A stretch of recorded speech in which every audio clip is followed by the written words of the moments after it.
Well, hey, Connexus Church, we have a special bonus episode for you in our Invisible God series with actually both of the guests on these bonus podcasts have become friends of mine. Mark Batterson talked about the 7 ways you can grow closer to God, and he talked about the ideas in his book, Whisper. But I also had a great conversation recently for my leadership podcast with John Ortberg, and John has been influencing my life for really almost 2 decades since he started writing. He wrote a fairly famous book back in the 90s called If You Want to Walk on Water, You've Got to Get Out of the Boat. I never thought I'd get to meet John, but I have, and spent some time with him. And he has become an expert in spiritual formation. He was really good friends with someone that you may or may not be familiar with. He died a few years ago. His name is Dallas Willard, and he was one of the spiritual giants of the late 20th and early 21st century.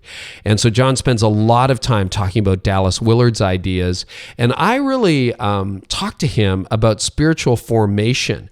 John also has another book. I mean, if you really want to go down in layers and connect with this invisible God, he's got a great book called Soul Keeping, which is all about caring for your soul. I just finished it recently myself. It's a great book.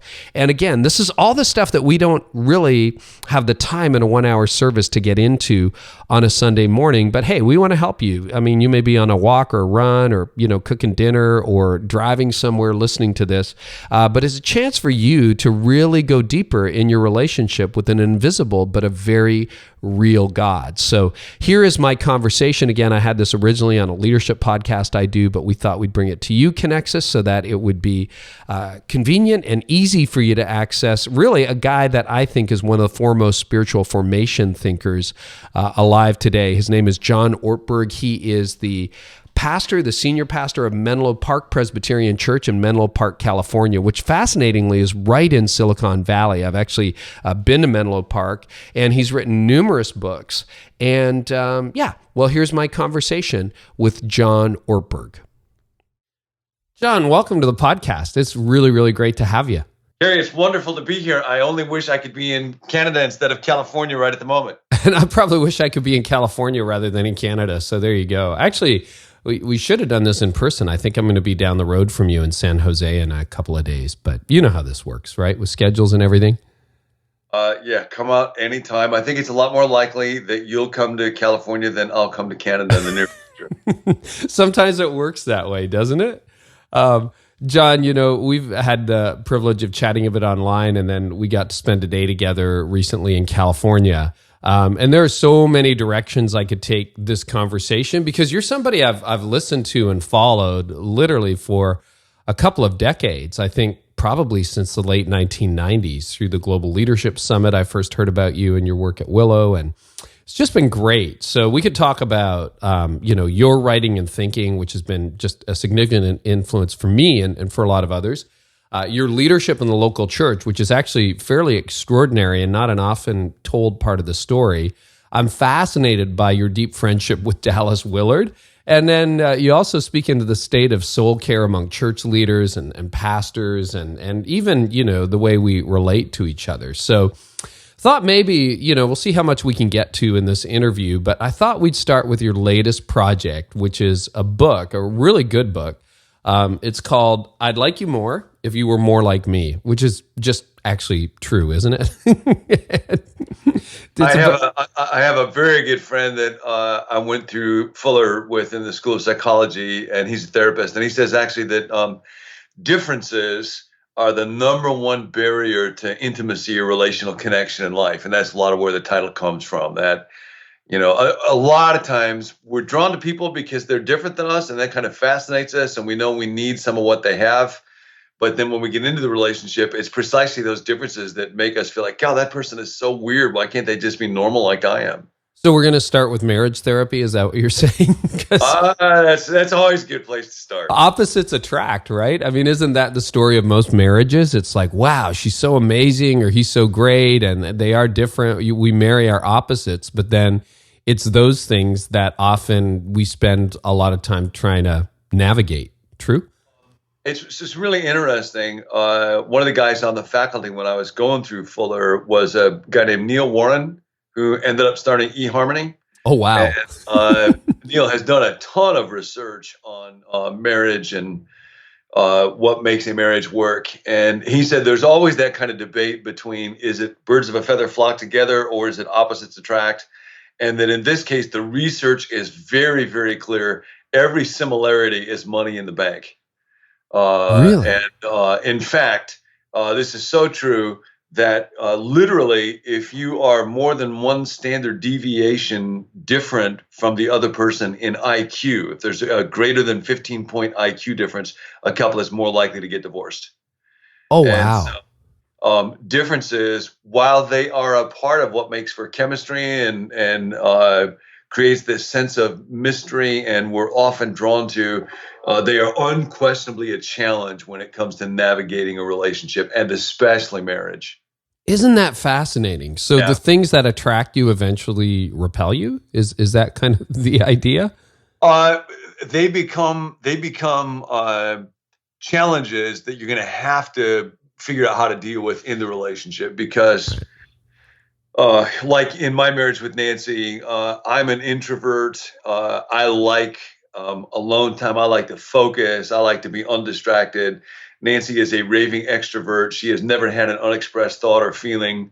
And I think that sense of freedom in her spirit and looseness is something that I really was drawn to. And probably at some level, I knew I need more of this. This would be really good for me. But man, can it get irritating after a while. And I'm sure your introversion, I mean, you write about that in the book too, and in other books. Your introversion kind of shuts her down too, right? And frustrates her. I can't imagine that it would, because it seems like such a Jesus-like quality to me to love solitude and quiet. But in fact, I have it on good authority from her and other people who know me that it is a pretty irritating part about who I am. Can be, yeah. So walk us through a dynamic. Like I mean, you do this in the book and you've talked about it publicly, but like what would be a typical scenario? Gosh. So this actually happened just a couple weeks ago. I tell other stories about it in the book, but we were sitting at a table together, and I was working on a project, and Nancy was reading a book. I think it's called Deep Work or something like that, and it's about the power of uninterrupted focus. And so I'm hoping to just get lots of stuff cranked out. So I'm kind of in the zone, and she reads, and after about 5 minutes, she says, "Oh, you got to listen to this about how great it is to not be interrupted." Okay, that's good. Then about 2 minutes later, "Oh man, just listen to how much you can accomplish if you could just focus without having anybody interrupt you." So eventually, my response is just, "If you think it's so great to not be interrupted, why don't you try not interrupting me for 5 minutes and let's see how that goes?" And this is after how many years of marriage, John? Yeah, amazingly, coming up on 35. Wow. Yeah. And the wonderful thing is, after a while, if you're able to identify these differences and accept them, they can actually become sources of humor and joy, and you can laugh at them. One of the hard parts for me, Carey, was when we first got married, I believed that I was an extrovert because I kind of grew up with the idea that extroverts were good, they were successful, they were strong, they were charismatic. Introverts are bad, they're not socially skilled, they're weaker, they're more needy. And so, of course, I had to be an extrovert. Yeah. And so when we got married, I actually believed I was an extrovert. And I think the biggest barrier for me wasn't accepting the fact that Nancy was extroverted. It was accepting the fact that I'm not. Because it felt like a demotion to you or an admission of weakness or something? A great way of saying it. Absolutely. I had an emotional need to see myself as other than what I was. Isn't that interesting? I think when it comes to I'd like you more if you were more like me, at the core of that inability to accept differences often is the inability to actually accept and embrace who it is that God made me to be. And once I can accept that, then I can be free to look at you and think what a wonderful, marvelous idea God had when he created Carey. But I can't do that if I have not allowed myself to accept and embrace the person God made me to be. Otherwise, those differences in you will threaten me.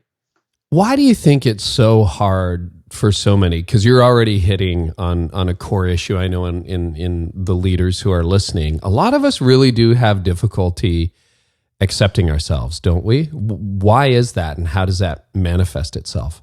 I think for me, and probably for a lot of us, way, way, way down at the core is I have not actually surrendered my life, and particularly the burden of outcomes, to Jesus. Mm. And so I'm living with the weight of the world on my shoulders, kind of like Atlas in that old story, Yeah.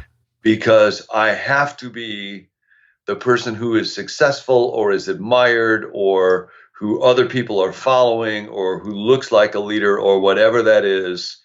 And it's just this great irony that I keep running back to at deeper and deeper levels as I go along through life, that the only real way to freedom is death to self. Mm. So that it sounds like such a terrible thing, death to self, and in some ways it is, and it can be really painful. And yet, paradoxically, once I say, I don't have to achieve anything, I don't have to do anything, I don't have to appear anyway, all of that has been settled by the fact that God loves me, then there can be a lightness and a freedom to life. And Dallas used to talk about living life kind of like that old game of tag where nobody wants to be it. Everybody says not it. And if you just say, okay, Jesus, you're it. The weight of outcomes is on you. The pressure of making things turn out is on you. I am not it. And if I just keep, remembering through a day to tag Jesus and say, you're it, you're it, you're it, not me, then I can live with that kind of lightness. But all of my wiring runs the other way. You made a really interesting connection. It almost feels like a juxtaposition, because you said in almost the same breath, self-acceptance, accepting who you are, but then also death to self. Yeah. How are those two related? Yeah. Often that idea of death to self is misunderstood, Right. As though it's a bad thing to have a self. And Right. it's real important to remember that actually it's a wonderful thing to have a self, and it's a wonderful thing that you have yourself.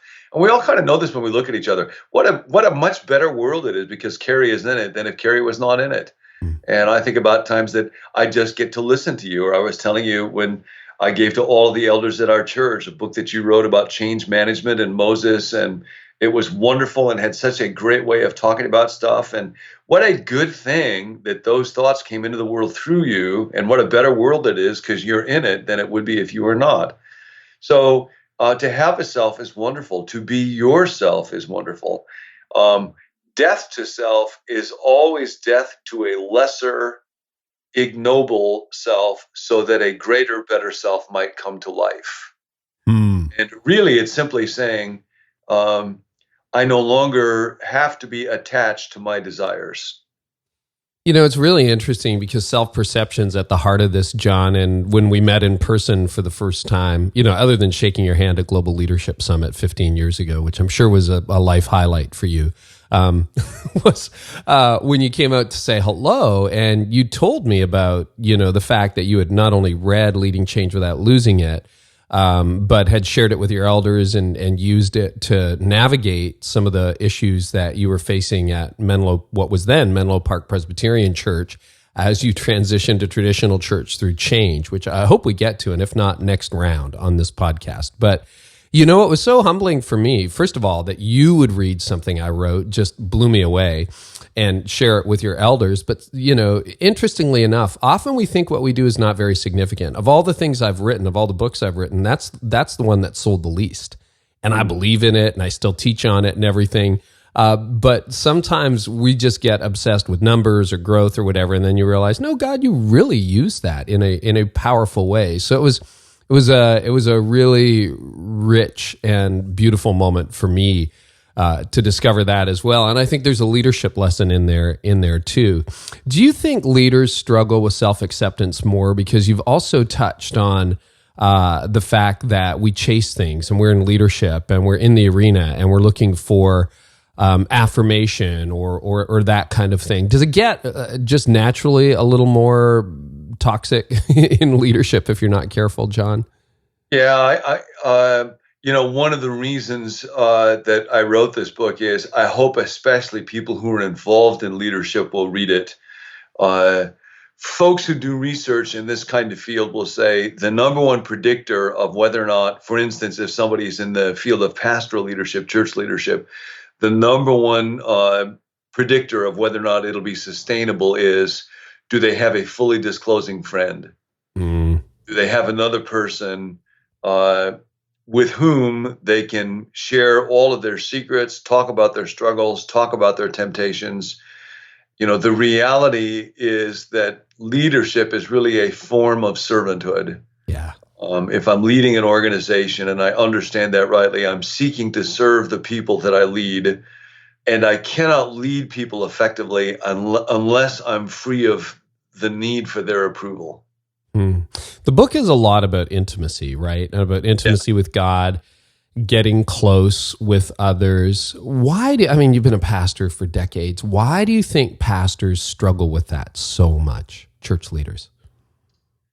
I think a lot of us are not taught about how to experience intimacy. And really, the core moment that kind of led to the writing of the book for me was one time when I was listening to Dallas Willard talk, and he was saying that basically, if you think about your life, mostly you are a ceaseless flow of conscious experience. Okay. Way more than just your body or flesh and blood. We have this conversation. That's an experience. Or you see a sunrise, or you climb a mountain, or you listen to a great piece of music. Mostly your life consists of this unending flow of conscious experience. And then he said, intimacy is shared experience. Intimacy is shared experience. And all of a sudden, it felt like that opened up a window to that word intimacy, which had always been kind of fuzzy for me.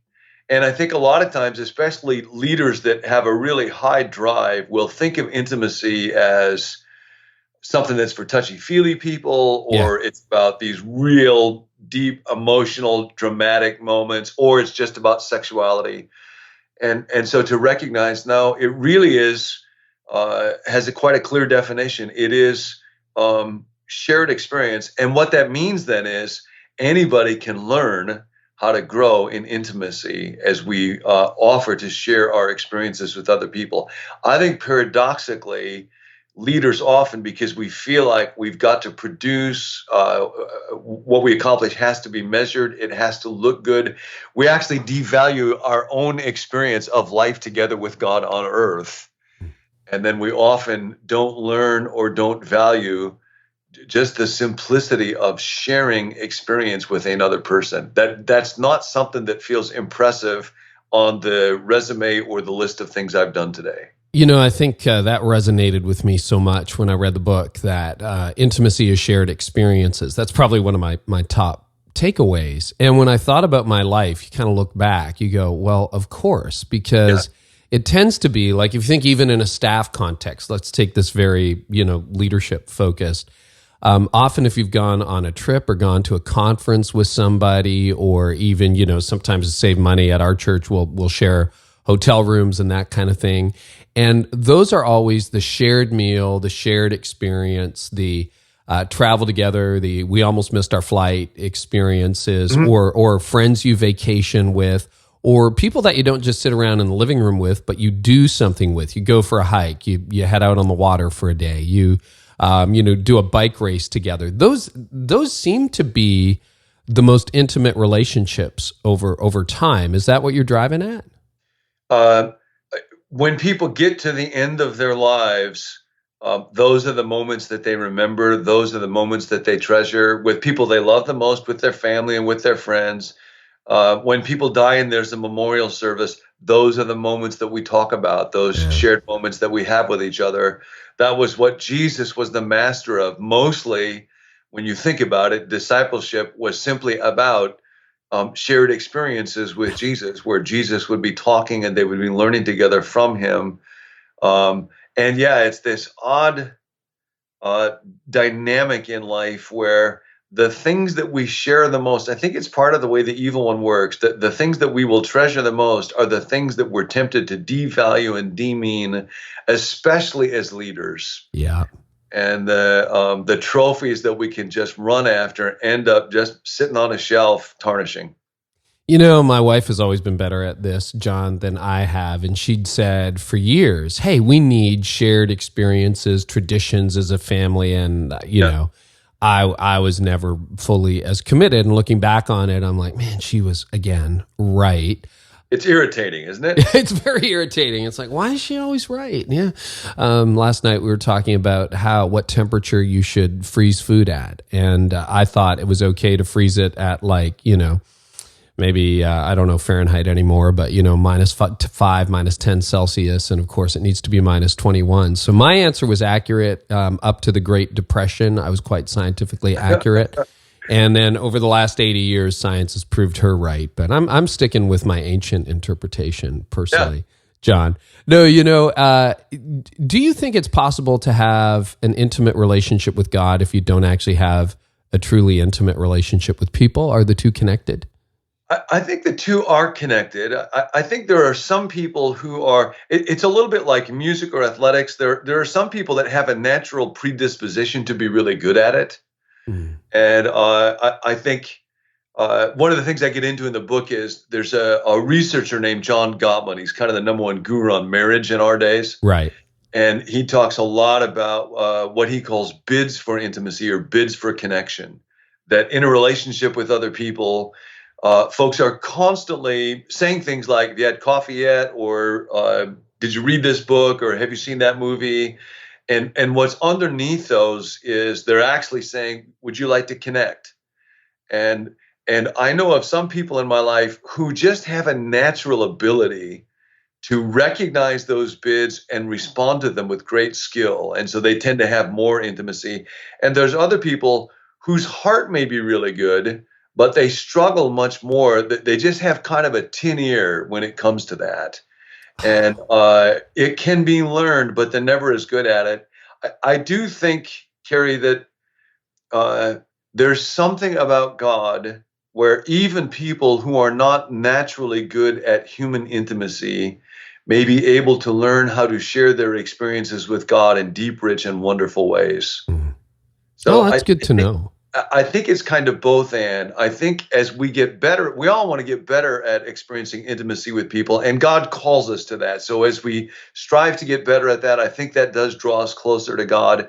I think often God speaks to us through other people. So I think there is a dimension in which that's true. But I'd want to say to anybody who's listening that finds that they're on that side where human intimacy is more of a struggle for them, I think even people who are someplace on that spectrum where learning to be intimate with other people will always be hard for them, they can find when they are in nature, when they're engaged in a task, when they're learning mathematics, if that's what they love to do, they can recognize that God is present and share that moment with them.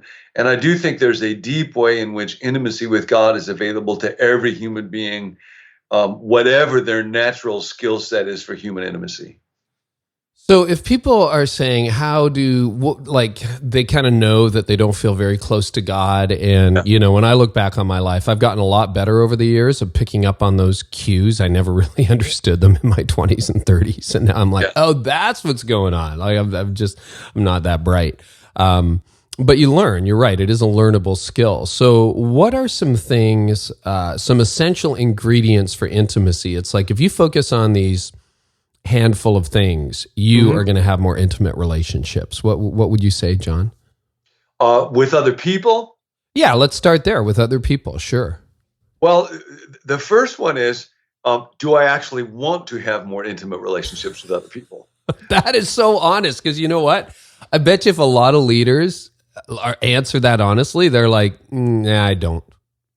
Yeah, and I have known leaders where it doesn't even take much reflection. They're pretty straightforward about the fact that I don't want to. It's like, nope, I don't want that. I got enough people in my life. Yeah. I got enough issues. I don't have time for intimacy. Oh, that's fair. Call it out. Yeah. Yeah. Relationships are messy. Relationships are time consuming. Relationships require energy. Relationships may make you feel less productive. Relationships will require vulnerability. So being really honest about that is a real important way to start. And sometimes people who are leaders, there's I get into this in the book a little bit. there's a guy named Ed Hallowell who writes about how in every human life we want achievement and we want connection. Mm. Um, and both are good things. But I've never known somebody who achieved greatly and had no connection that lived a really good life. Yeah. And I've never known somebody who had great connections with other people, even if they didn't appear to achieve much, that had a bad life. Mm. So for anybody, for any leader who's really trying to lead, to just step back and say, do I really want to have intimacy with other people? I think that's the first place to start.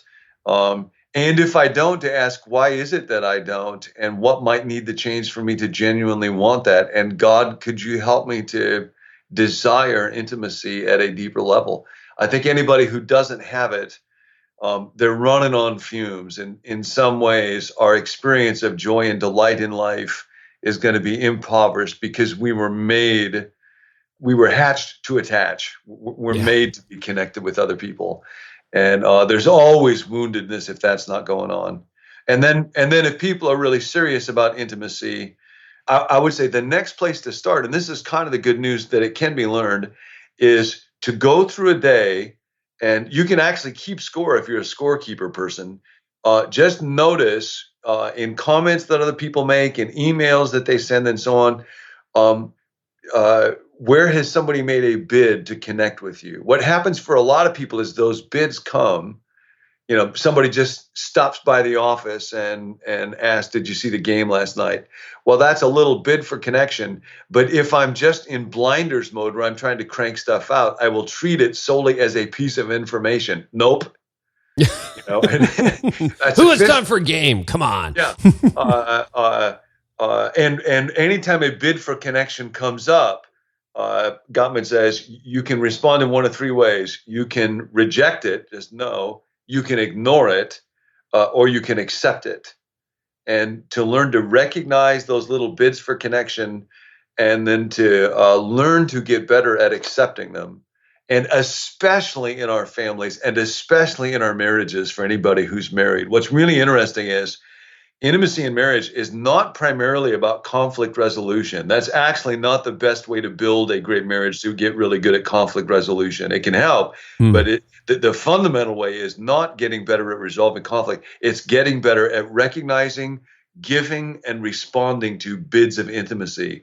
And when you learn to do that from one moment to the next, from one day to the next, that's actually skill at recognizing, giving, and responding to bids for intimacy is the fundamental building block for intimacy, especially in marriage.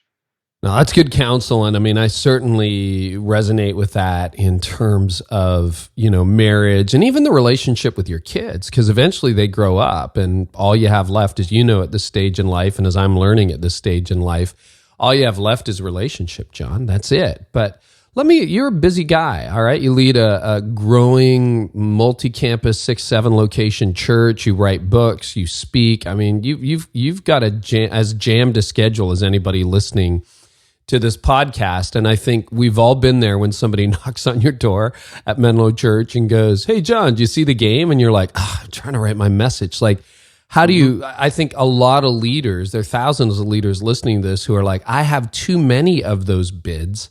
Help me out here. What do I do? Yeah. Many, many years ago when I was talking about church ministry, we'd moved to Chicago. It was really exciting days at this church, Willow Creek, where we were back there. And I was talking to Dallas Willard about my life and what do I need to do to be spiritually healthy? And then he said this sentence that has been with me now for a couple of decades. You must ruthlessly eliminate hurry from your life. Yeah. And I actually have in my office a little piece on hurry that Dallas wrote that was on his refrigerator. And after he died, his wife, Jane, shared it with a few of us. Wow. Where he writes about hurry. And in typical fashion with Dallas, he very carefully defines what hurry is, and that hurry is primarily not just a condition of my outward body. It's not just having many things to do. It's a condition of my inner spirit where I'm so preoccupied with myself and my agenda that I have no space to just be present to God and present to the people in my life.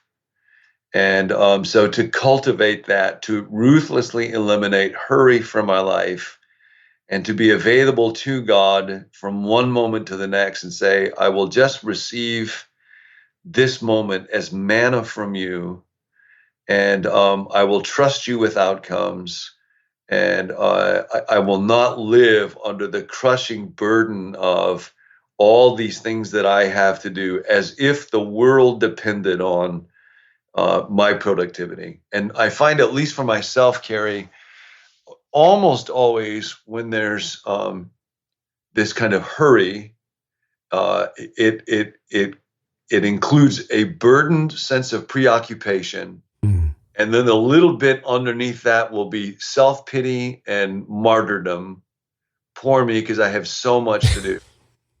And then under that will be ego and selfishness, and I must be successful and look impressive to get other people to applaud. So it's really a whole system, a whole way of life that I have to learn to let go of and die to, so that I actually can be fully present. And it certainly doesn't mean that I always have to be interrupted by anybody, but it does mean if I'm living with a chronic sense of irritation or hurried preoccupation, I am not living in that one day at a time, manna from heaven mode that makes life enjoyable. You know what, John, that's beautifully said. And I could go back and say, okay, what does that actually mean for a hurried Tuesday or a frantic Friday? But you know what? I I think you've been on a journey. I've certainly been on a journey. 10, 15 years ago, I would have wanted to know the quick answer to that question. But I think you unpacked so much. You should just hit the back 30-second button a couple times and listen to what John just shared from his life and from Dallas's. And I think if you're just willing to live in the uncomfortableness of that teaching, you'll eventually figure out what you should focus on and what you shouldn't, and how you should respond when somebody asks you, hey, did you see the game last night? Can we talk about your friendship with Dallas? Because you shared a couple things when we were together that day on the porch talking about your friendship with Dallas. And I remember you described how he was. Like, a lot of us just know him through his writings, and we're so thankful for you because you actually share a lot of his ideas in ways that we can more easily dissect, which I'm so grateful, as well as your own.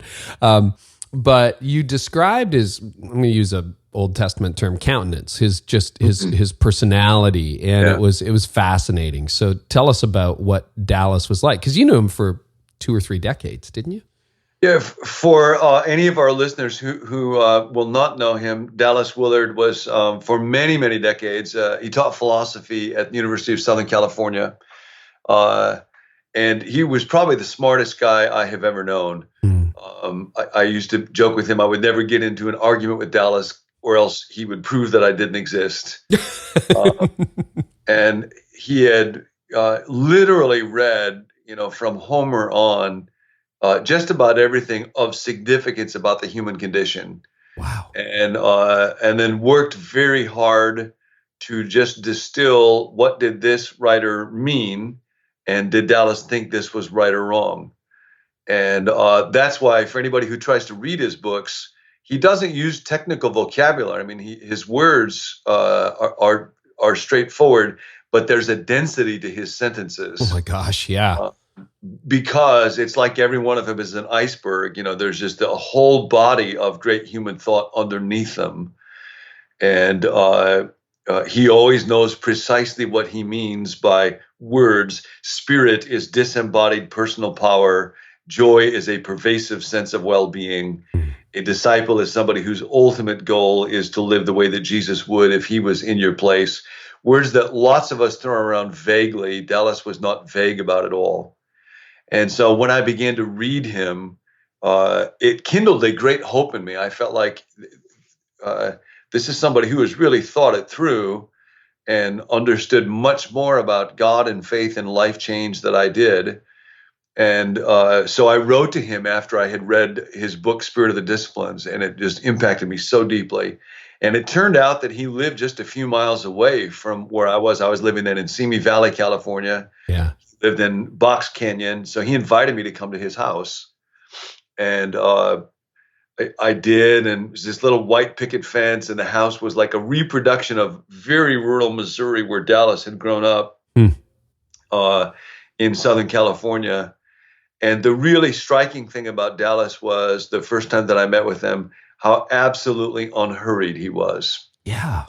And this was back in the days of answering machines. Oh, right. Yeah. We would talk and the phone might ring and he would just let it ring and keep talking to me as if he had nothing better to do than talk with whoever he was talking with. And somebody said about Dallas one time, I wish I lived in his time zone. Because it's like hurry was kind of not in his body. It just at the cellular level, he lived in the reality of the kingdom of God like nobody I had seen before. Sometimes you read somebody's writings, and then when you meet them, they're kind of a disappointment. And with Dallas, it was the other way around. It was like, wow, his writings influenced me more than anybody that I'd met. And then when I met him, it was like, this man is more transformative in person than even his words of writing are. When you think about some of the key things that you learned from Dallas, and I mean both academically, but I mean holistically in terms of the way you live your life, your heart, your relationship with God. I mean, he wrote a number of incredible books, Spirit of the Discipline, Renovation of the Heart, and many others. But what are some of his enduring legacies? Because he died 2 years ago, 3 years ago. How maybe longer. Of 2013, yeah, about 4 years ago. Wow. And I remember hearing about his death, and I was sad that day. I mean, it must have been devastating for you. When you talk about him, sometimes there are tears in your eyes, which is beautiful. And I thought, wow, the Christian world has lost today, a major contributor. So what are some of the core elements of Dallas's legacy in your life and in your leadership?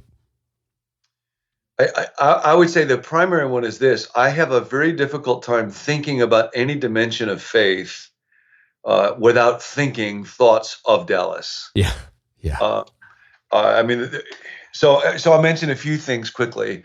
I was talking with him about reading one time because I like to read, and I'll often have a stack of books and articles and feel like, man, I got so much more I need to get through.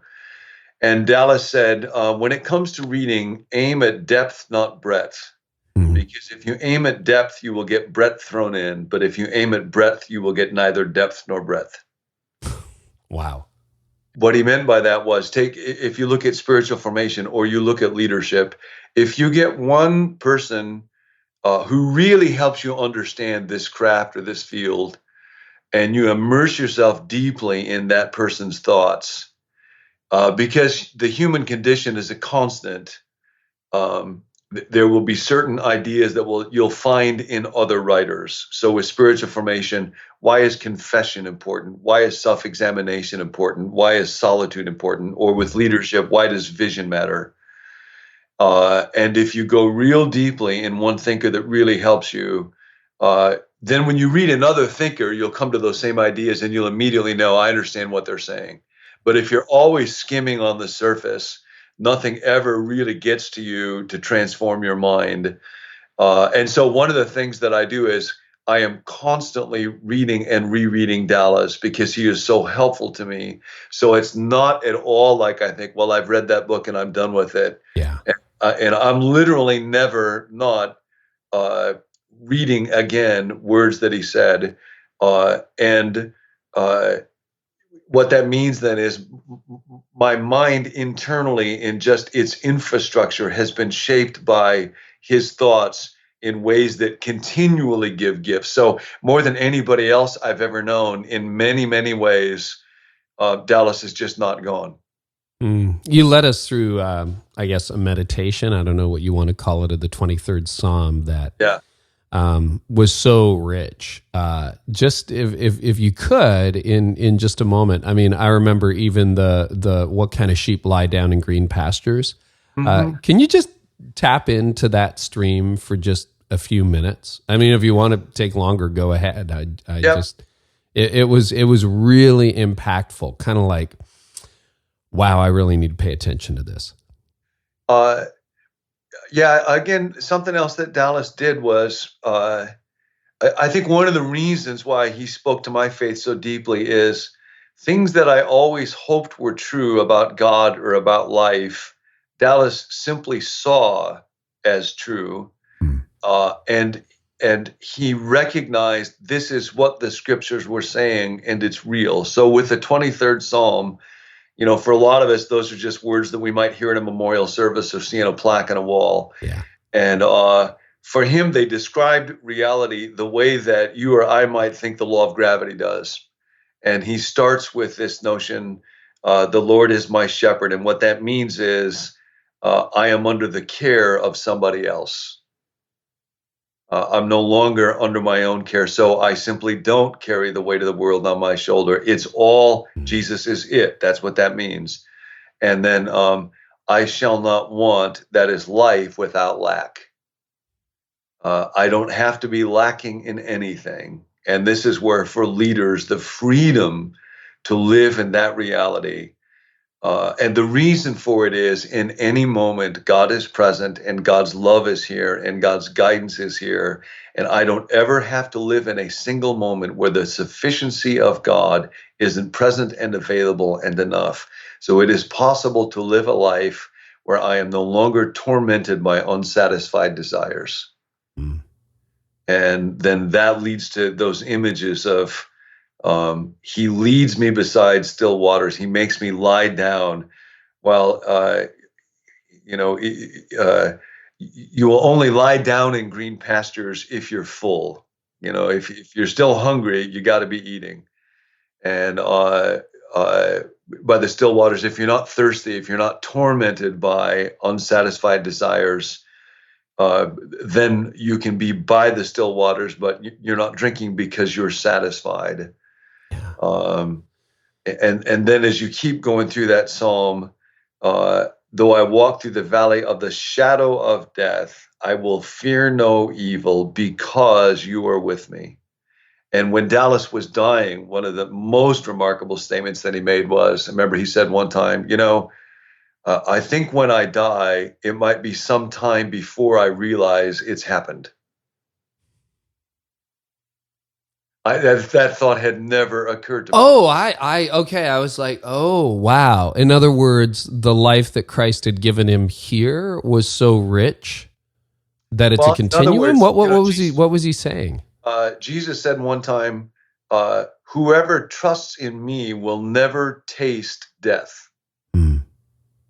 What does that mean, not to taste death? What does that mean? Yeah. And Dallas would just think about this stuff. And, the idea is, if you think about it, not from the experience of looking at somebody who dies and their body is dead, but internally, again, you are a ceaseless flow of conscious experiences. That is your life, and that will just keep right on going. You will not taste death. That flow of conscious experiences, thoughts and intentions and feelings will just keep on going. So he was saying, if that's going to keep going and I will not taste death, then will not be interrupted by the experience of death. It may be that flow is going to keep going, and it's going on for a while before I realize, hey, my body has died. And that thought had just never occurred to me.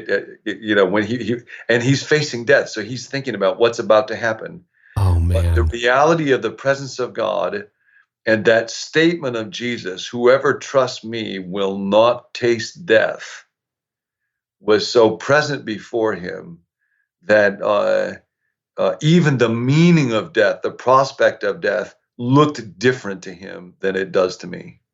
So go back a couple of decades before you met Dallas, and think about the trajectory of your leadership had you not run into that level of thinking. So good. Yeah. And then look at where you are today. Talk to us about the difference. Yeah, no, what a great comment, because, for anybody who's a leader, here's the thing: you never know. You No. never know. You never know when you're going to read something, have a conversation, turn a corner, and all of a sudden the whole world opens up to you that you did not even know existed. Hmm. And so for me, it really was just picking up that book, The Spirit of the Disciplines, and reading. He says in there, his thesis is that authentic transformation really is possible if we're willing to do one thing, and that is to arrange our life around the activities that Jesus himself engaged in, to constantly be at home with and receive power from his Father. And when I read that sentence, it was like, oh my gosh, somebody has thought this stuff out. Yeah. And it will be different people, it'll be different books, it will be different experiences, it will be different callings. But I don't know that I've ever thought about it in this term, Carey, but that was kind of a burning bush moment for me. Sure. And really, and it wasn't about Dallas, and Dallas would have been the first one to say, sure, it's not about him. It's about spiritual reality and the goodness of God. And the particular burning bush that comes to us will be different for each one of us, but it will come. And so for anybody who's listening, to be watching and waiting and learning and open. And you never know where or who or how or when that moment will come when God is calling you and saying, yep, this is the field where I'm calling you now to be devoted to me in your craft and your work. See, that's fascinating to me. So you think your legacy as a writer has an awful lot to do with that moment and what followed? Or like, how is John, even as a person, as a Christ follower, as a leader, different? And let me just put it this way. When I was 24, I was in law. I had a vision of myself 20 years in advance, and I was very successful, but morally bankrupt. And, I was a Christian, but I guess I had let things slide. And it was a vision. It was just one of those very rare, haven't had a whole lot of supernatural experiences in my life, but that was one of them. And I know that the difference that Christ has made, I mean, I've been through ups and downs like everybody, but looking back on that moment, it's like, wow, thank God that could have been me. And I still fight that little bit of tension that's there. Sometimes it's greater every day. Was that a similar moment for you? Do you have like wow, I don't know who John would be today, or how you would be different? I think for me, it was very continuous or congruent with life experience. So I've always been kind of intrigued by, how do people change? Why do people change? Why is change so hard? My dad says that this is true. I don't remember this, but he says when I was 2 years old, we were on vacation someplace, and that I said, Dad, people don't change because they don't want to change. Mm. So I think that was something I was always interested in. That's part of why I wanted to get a degree in psychology, but I was also interested in theology. So I think it was like all of those questions and all that stuff that was really of interest to me were in the mix. And I think for anybody that's listening to us, for you, when you were at that point, there was a whole slew of passions, interests, skills, aliveness inside you for this field. And then I think often there'll be an experience or a conversation or a book that has a way of catalyzing that, creating a certain kind of crisis or energy, and a sense of calling emerges. Yeah. And for sure, for me, that reading that book was that kind of moment. And I can't imagine life if that gift had not come along. And, God's always at work. And so I'm sure if it hadn't been that, it would have been something else. And it's altogether possible that I missed other moments, other burning bushes that would have been absolutely wonderful. And for sure, it didn't and doesn't create this romanticized experience where every morning I just get up and think, oh, work will be effortless and I will just experience one transcendent insight after another. Sometimes I think we can glamorize the whole idea of calling in ways that are utterly untrue. There's a reason why they call work work. And mostly it is grinding it out, but it can be grinding it out together with God in a way that doesn't grind me down. Well, we'll have to do a part 2, John, because this has been absolutely fascinating. I don't think we're going to dive into the whole church leadership aspect, so we'll save that, if you would, for round 2. Couple of questions as we sort of wind down. One would be just for pastors who are saying, and I mean, you've written on this, I've got soul work to do. I've got, things are not great between me and God. Things are not great between at home or in my friendships, or wait a minute, I don't think I have any friendships, right? You've got leaders listening there who are like, yeah, that used to be part of who I am, but I've failed in that. Or, hey, that's never been who I am, and I realize what I'm missing. Any advice for them? Any thoughts that could help them take a step in the right direction? First thing I say is, pray for God to bring a friend into your life. And don't be in a hurry on it. But pray, ask God to give you that desire. Ask God to raise your antenna and lift your radar. Write down a list of people where you think this person might be a good friend, that person might be a good friend. Devote some time, invite folks out to have a cup of coffee or to go have lunch or to go on a walk or whatever, and ask God to help you find a person who could be a good friend. There's an old thinker, Allred, who talked about the idea of soul friends, and he said soul friends is a person before whom you have no secrets. Wow. And so I would simply start by making it a matter of daily prayer and ask God, would you send somebody like that into my life? That's great advice. You know what? Because I've done that in seasons, and it's amazing what happens when you start praying a prayer like that. Yeah. That's great. John, in terms of your personal disciplines and habits and rhythms, you're an early riser. I think you hold the record now for the earliest podcast interview, 170 some odd episodes in. It's 6 a.m. your time when we started this, which is awesome. You're an early riser. What are some disciplines, rhythms, and habits that keep you on the road at this point in your life and leadership? I'll mention one real specific one and then one whole arena. Talking about the friendship dynamic, I have a good friend that I have known, for well over 35 years. We went to grad school together, and we have a long, really good friendship. And in this past year, we've started a little habit where each morning, as long as we're available for 10 minutes at 6:50 a.m., we'll call each other up. And we talk about what happened yesterday and what do you need prayer for today. And it's just kind of, where's God at work? How's your heart? And I'm a P on the Myers-Briggs, so I'm very unstructured and spontaneous, and I have a hard time incorporating things into a calendar. So I really didn't know if that would work, but I just love it. We both find ourselves looking forward to that conversation a ton. So that's, one real small practice, but it's become something now that in the morning, I really look forward to, and it's really helpful. That's awesome. So I'd encourage anybody to try that one. The larger arena is, over this last year, I've really gotten involved with the 12 steps. Yeah. I've been intrigued by them for a long time. One of our kids has been in AA for a little over 4 years, and watching God at work through that has been real striking. And so I actually have begun to go to meetings sometimes as a visitor. You can go to open meetings. And then very intensely working through the 12 steps. I am just finishing the 10th and starting on the 11th right now.